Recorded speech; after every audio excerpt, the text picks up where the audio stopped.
আজকে প্রচুর ঠান্ডা, তারপরেও আমরা আজকের প্ল্যান করেছি। আজকে আমরা যাব আমাদের কাছেই একটা খুব জাগ্রত আহ, আমাদের মহাদেব বাবার মন্দির আছে, যেটাকে আমরা পাগলাখালি বলে থাকি। এই এলাকার মানুষ সকলে পাগলাখালি বলে চেনে।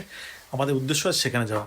আমরা মোটামুটি সবাই রেডি হয়ে গেছি। সবাই একটু গায়েস একটু এদিকে আসো, একটু দেখাও। হ্যাঁ, এই যে আমরা সব তৈরি। প্রচুর ঠান্ডা বাইরে। আজকে ঠান্ডা 10 ডিগ্রি, তো সেই 10 ডিগ্রির মধ্যেই বাইক। আজকে ভিডিওতে ওই পাগলাখালি জার্নিটা দেখাবো, তাই কেউ স্কিপ করবেন না, সবাই সম্পূর্ণ দেখবেন। তো আমাদের বাহন রেডি। আমাদের যাওয়ার উদ্দেশ্যও ছিল যে অনেকদিন পরে বাড়ি ফিরেছি, আমাদের এই জাগ্রত মন্দিরে আমাদের বাইকটা নিয়ে একবার পুজো দিয়ে দেবো। সেই উদ্দেশ্য নিয়ে আমাদের যাত্রা শুরু করছি। তাহলে চলো চলা যাক। আর আমরা পৌঁছে গেছি আমাদের সেই গন্তব্যস্থল, যেটা কিন্তু খুব পরিচিত একটা জায়গা, যে আমাদের পাগলা বাবার স্থান। তার ঠিক উল্টো দিকে আমরা আছি একটা ঘাটের পাড়ে। এটা নদীটা হল পলতা নদী। এখানে এখন খেয়া পারাবারও আছে, এবং তোমরা দেখতেই পাচ্ছ যে বাঁশের মাচা করে দিয়েছে, একটা আলাদাই ফিলিংস আসছে। আমরা গাড়ি নিয়ে সেখানে পৌঁছে গেছি, আমি, আমার মেয়ে, আমার স্ত্রী, এবং পরিবেশটাও অনেক সুন্দর, যদিও খুব ঠান্ডা ছিল। আমরা পৌঁছে গেছি যথারীতি আমরা বাবার পীঠস্থানে। আমাদের উদ্দেশ্য ছিল যেহেতু বাইকটা পুজো দেওয়ার, তাই আমরা একটা ব্রাহ্মণও ডেকে নিয়েছি। ডেকে নিয়ে আমাদের যথারীতি যেটা রিচুয়াল সেটা শুরু করে দিয়েছি। আমার স্ত্রী সেটা করছে, আমার মেয়ে সেটা দাঁড়িয়ে দিয়ে খুব ভোগ করছে। আসলে এই জায়গাটার পিছনে কিন্তু অনেক অনেক একটা কাহিনী আছে, একটা ইতিহাস আছে। মানুষ এখানে কেন ঢল দিয়ে আসে, কেন এই পাগলা বাবার পীঠস্থানের উপরে এত মানুষের বিশ্বাস, নিশ্চয়ই কিছু না কিছু আছে। সমস্ত গল্পটাই আমি আপনাদের শোনাবো বা জানাবো, একটু সাথে থাকবেন।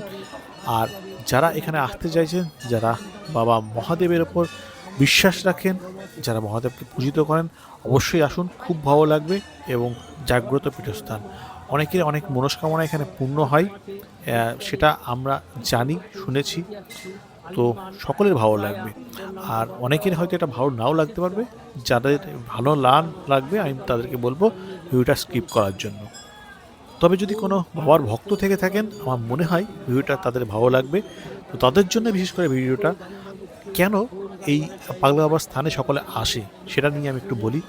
আসলে কথিত আছে অনেক আগে একজন সাধু এখানে থাকতেন। তার প্রাঙ্গণ হচ্ছে এটা। এখন কিন্তু অনেক জাঁকজমক হয়ে উঠেছে, এখন বেশ মন্দির প্রাঙ্গণ হয়ে উঠেছে।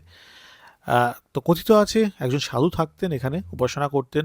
তার কাছে মানুষ যে আহ, স- তিনি এক ভবিষ্যৎবাণী করতেন, তার প্রায় সম্পূর্ণ হতো, এবং কারোর মনস্কামনা পূর্ণ হতো তার কথাতে, তার সাধনায়, তার সাধনার ফল হিসাবে। আর এই উদ্দেশ্যে মানুষ কিন্তু তার কাছে আসতো নানান কারণে। আর হঠাৎই একদিন তিনি একদিন গায়েব হয়ে যান, কিন্তু তারপর থেকেও এখানে মানুষ এসে যেটা চায়, যেটা তার আশা থাকে, সেই মনস্কামনা কিন্তু পূর্ণ হয়ে যায় অচিরেই, সেই মানুষের বিশ্বাসে। আসলে কথায় আছে, বিশ্বাসে মেলায় বস্তু, তর্কে বহুদূর। সেই বিশ্বাস নিয়েই কিন্তু মানুষজন এখানে ছুটে ছুটে আসে। আর শুধুমাত্র আমরা অনেক সাংস্কৃতিক দিক থেকে বা শিক্ষিত দিক থেকে অনেক রকম পরিবর্তন এসছে, অনেকে শিক্ষিত হয়েছে, কিন্তু আমাদের যে গোড়া সেটা কিন্তু এখনও সেটাই রয়ে গেছে। আপনারা দেখছেন মন্দির প্রাঙ্গণটা একেবারে সিম্পল, সেটা দেখেই বোঝা যায়। কিন্তু এখানে একটা ভগবানের যে মূর্তি আছে, বা ভগবানের জায়গা যেটা, সেটা কিন্তু একটা আলাদা ফিলিংস আছে। সেটা এখানে এসে যারা যারা উপভোগ করেছেন, যারা দেখেছেন, সেটা আসলেই বুঝতে পারবেন। মানুষজন এখানে আসে, মানত করে, তাদের মনস্কামনা পূর্ণ হয়, তারপরে কিন্তু আবার ঘুরে ফিরে আসে। তো আপনারা দেখলেন এই মন্দির প্রাঙ্গণটা। এখন এই যে মন্দির প্রাঙ্গণে প্রত্যেক দিন সেজে ওঠে বিভিন্ন অনুষ্ঠানে। তো বিশেষ করে সোমবার এবং বৃহস্পতিবার এই প্রাঙ্গণের রূপটা কিন্তু থাকে আলাদা।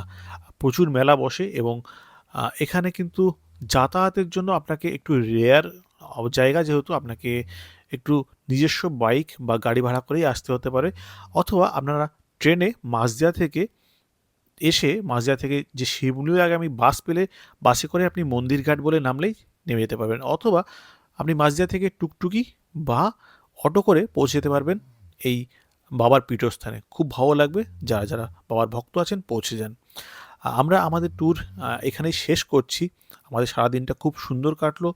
আমাদের জাস্ট এই জার্নিটা আপনাদের জন্যই তুলে ধরলাম, যারা যারা আসতে চাইছেন তাদের জন্য। Thank you for your watching. আর যদি ভালো লাগে ভিডিওটা একটু শেয়ার করে দেবেন।